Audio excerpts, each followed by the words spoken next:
அது உயர்கல்வித்துறை நடத்திருக்கு. அதுல கேள்வி என்ன? 50 மதிப்பெண்களுக்கு கேள்வி என்ன? என் அலைபேசி எங்கப்பா? அலைபேசி இல்ல, அதுல என்ன கேள்வி நீங்க போய் பாருங்க. அதெல்லாம் என்ன? இல்லம் தேடி கல்வி.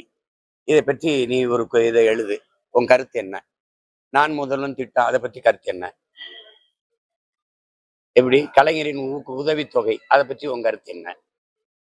இதுல 50 மதிப்பெண்களுக்கு 5 கேள்வி. இந்த திமுக அரசு கொண்டு வந்த திட்டம், திட்டத்தின் பற்றி கருத்து, அதனால் ஏற்பட்ட தாக்கம், இது எழுதுன்னு கேக்குது. இப்ப எழுதுற நான் இந்த திட்டத்தை தவறா எழுதுனேன்னு வச்சுக்கோங்க, அது அவங்க என்ன பண்ணுவாங்க? தேர்ச்சி பெற விட மாட்டாங்க, வேலை வாய்ப்பு வேலையை உறுதி செய்ய மாட்டாங்க. இப்ப இந்த திட்டத்தை பாராட்டி இது பெரிய அளவுக்கு மக்கள்கிட்ட தாக்கத்தை ஏற்படுத்திருக்குன்னு எழுதுனா அவனை நீங்க தேர்ச்சி வர வைப்பிய வேலைக்கு தேர்வு பண்ணுவீங்க. இது இதுல தெரிஞ்சிருது பாருங்க, யாரு எனக்கு ஆதரவாளன், யாரு என் கட்சிக்காரன். இப்படி எங்கேயாவது அரசு தேர்வு நடத்தி பார்த்திருக்கீங்களா? எந்த மாதிரி ஒரு ஆட்சி? முதல்வரின் காலை உணவு திட்டம் எப்படி? அதை நீ எப்படி கருதுறீங்க?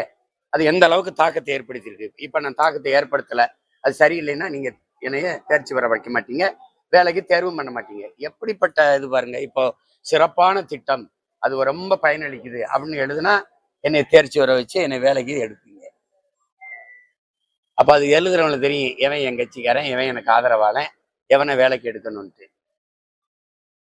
இந்த மாதிரி கொடுமை எல்லாம் எங்கேயாவது நடக்குதானே? அதெல்லாம் நீங்க பேசுங்க. இது என்ன புரியல. 950 கோடி கிட்ட இழக்குது மகளிர் உரிமை தொகை. அதுக்கப்புறம் மாணவர்களுக்கு அந்த தமிழ் மகனுக்கு ஒரு 500 கோடிக்கு இழக்குது. அப்புறம் புதுமை பெண் திட்டத்துல 400 500 கோடியே இழக்குது. ஆண்டுக்கு 12,000 கோடியே இழக்குது. யாராவது என் பிள்ளைங்க, எங்க அம்மா எல்லாம் வீதியில் நின்று போராடினாங்களா எங்களுக்கு 1000 கொடுன்னு? போராடிக்கிட்டு இருக்கான் ஆசிரியர், போராடிக்கிட்டு இருக்கான் செவிலியர், போராடிக்கிட்டு இருக்கான் மருத்துவர், போராடிக்கிட்டு இருக்கான் பழைய ஓய்வூதியத்தை கொடுன்னு. போக்குவரத்து தொழிலாளர் என்னுடைய பிடித்த பணத்தை கொடு, நிலுவைத் தொகையை கொடு, எனக்கு பழைய ஓய்வூதியத்தை கொடுன்னு போராடிட்டு இருக்கான். அவ கேட்கறத கொடுக்காம கேட்காதல போய் 12,000 கோடி. அது துப்புரவு தொழிலாளி ஒரு பக்கம் போராடிட்டு இருக்கான். காலையில 300க்கும் மேற்பட்ட காவல்துறையை குவிக்குது. ஏன்னா அவன் பேரணி நடத்தி போறான்ட்டு. கொடுங்க அந்த அலைபேசியை கொடுங்க. இங்க பாருங்க, இங்க பாருங்க. இந்த கேள்வியில இந்த கேள்விகளை தயவு செய்து நீங்க தெரிஞ்சுக்கணும்ல. இங்க பாருங்க, கொஞ்சம் கிட்ட இதை எடுத்து வச்சுக்கிடுங்க. இந்த கேள்விய தயவு செய்து, ஏன்னா நானா ஏதோ கற்பனையில பேசிட்டு போறேன்னு நினைக்க கூடாதுல. இந்த பாருங்க, இதான் அந்த கேள்வி தாள். அதுல இத கொஞ்சம் கிட்ட எடுத்து வச்சுக்கிடுங்க.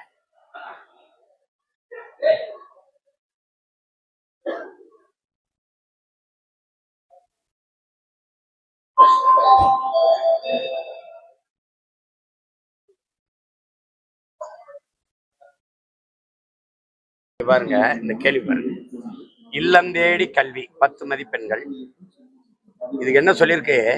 கீழே கொடுக்கப்பட்டுள்ள இந்த திட்டங்களின் நோக்கம் மற்றும் தாக்கத்தை சுருக்கமாக விளக்கவும். இல்லம் தேடி கல்வி 10 மதிப்பெண்கள். இல்லம் தேடி கல்வி எழுதணும்.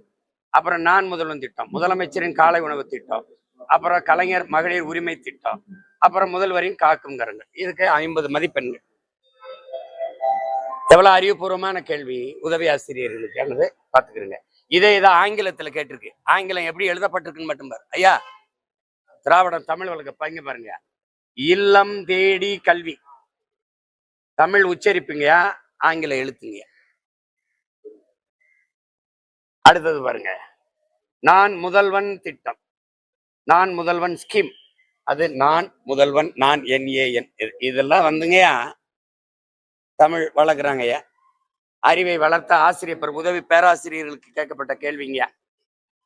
சரி, இதுல சரியில்லைன்னு எழுதியிருந்தா யாராவது எனக்கு வேலை கொடுப்பியா? இல்ல எப்படி இது?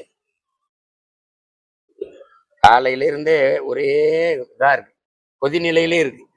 எல்லாம் நாட்டில் தனியாருக்கு அந்த போக்குவரத்தை நடத்த வழித்தடத்துக்கு உரிமை கொடுத்து இதெல்லாம் கொடுத்தது யாரு? அரசு. ஒரு தனியார் முதலாளி கிட்ட போய் அரசு பேருந்து வாடகைக்கு எடுக்குதுங்கிறதுக்கு இந்த அரசு இருந்தான்னா செத்தான நீங்க சொல்லு. இப்படி விட ஒரு கேவலம் தாங்க தம்பி, நீங்க சொல்லுங்க. அரசு கிட்ட தனியார் முதலாளி கடன் கேட்பான் தம்பி. அரசு தனியார் முதலாளி கிட்ட உன் வண்டியை சத்த கூட ஓட்டிக்கிறேன். இதெல்லாம் தம்பி, இதெல்லாம் அரசு இல்ல தம்பி, இதுக்கு பேரு தான் தரிசு. இவ்வளவு ஆர்வம் தேர்தல் அறிக்கை இல்ல, நாங்க எப்பவும் கொடுத்தது இல்ல. செயல்பாட்டு ஒரு ஆட்சி எப்படி செய்வோம்ங்கிற வரைவு விரைவில் கொடுப்போம். தமிழ்நாடு அரசு போக்குவரத்து தமிழ்நாடு எடுத்துட்டாங்க.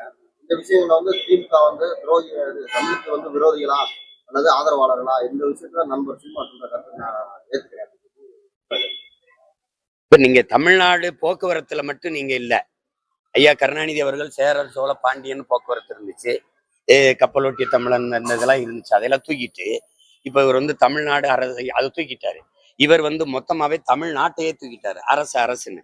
நீங்க அரசு பள்ளி, தமிழ்நாடு அரசு பள்ளி கிடையாது, தமிழ்நாடு அரசு கல்லூரி கிடையாது, தமிழ்நாடு அரசு தங்கும் விடுதி கிடையாது, எல்லாத்தையுமே அரசு அரசுன்னு தான் இருக்கு. தமிழ்நாடு மொத்தமா தூக்கிட்டாங்க. ஒரே ஒரு இடத்துல மட்டும் தமிழ்நாடு இருக்கு, தமிழ்நாடு டாஸ்மாக். நீங்க வேணா இருக்க வேணா பாத்துக்கிறீங்க. அப்ப தமிழ்நாடுன்னு இருக்கிறதே உங்களுக்கு அவ்வளவு அவமானமா அருவருப்பாவும் இருக்கு. அரசுனா எந்த அரசு? கர்நாடக அரசா, கேரள அரசா, இல்ல ஆந்திர அரசா, இல்ல குஜராத் அரசா, மகாராஷ்டிரா அரசா, எந்த அரசு? இந்த தமிழ்நாடுன்னு சேர்க்கறதுல அவ்வளவு உங்களுக்கு வெறுப்பும் எரிச்சலும் ஏன் வருது? ஏன் வருது? சரி வேணா திராவிட அரசுன்னு கூட போட்டு போங்க, நாங்க விட்டுறோம். எந்த அரசு? இல்ல ஐயா ஸ்டாலின் அரசா? ஏதாவது சொல்லுங்க. திமுக அரசுன்னு கூட சொல்லுங்க.